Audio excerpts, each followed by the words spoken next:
There's shock amongst officials following a number of reports of domestic violence involving children attacking their parents.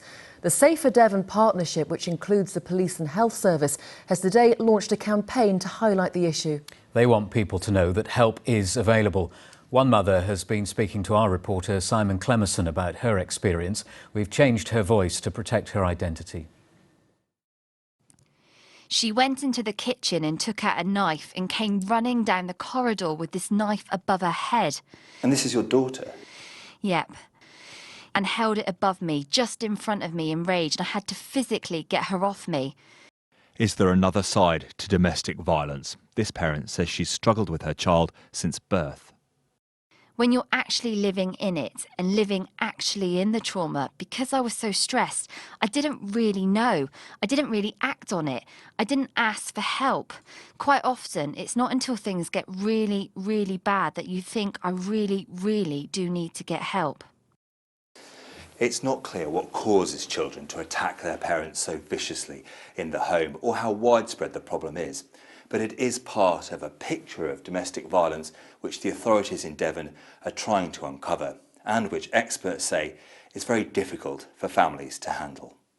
Jane, domestic violence is terrible, whoever's doing it to you, but it must be even more tricky if you're a parent and it's a child.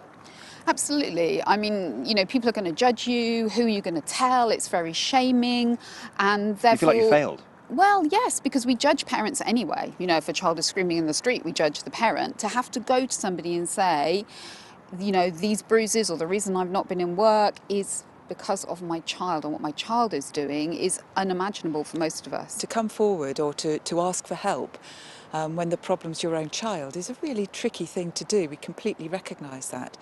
And we're not suggesting that anybody has to do it against their will. What we are saying is that if you're in that position, there is help out there.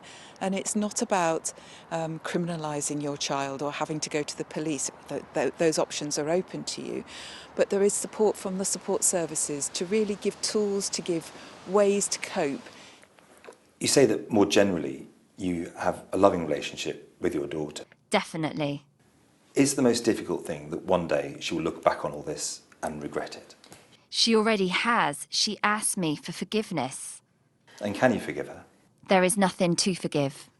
Simon Clemerson, BBC Spotlight.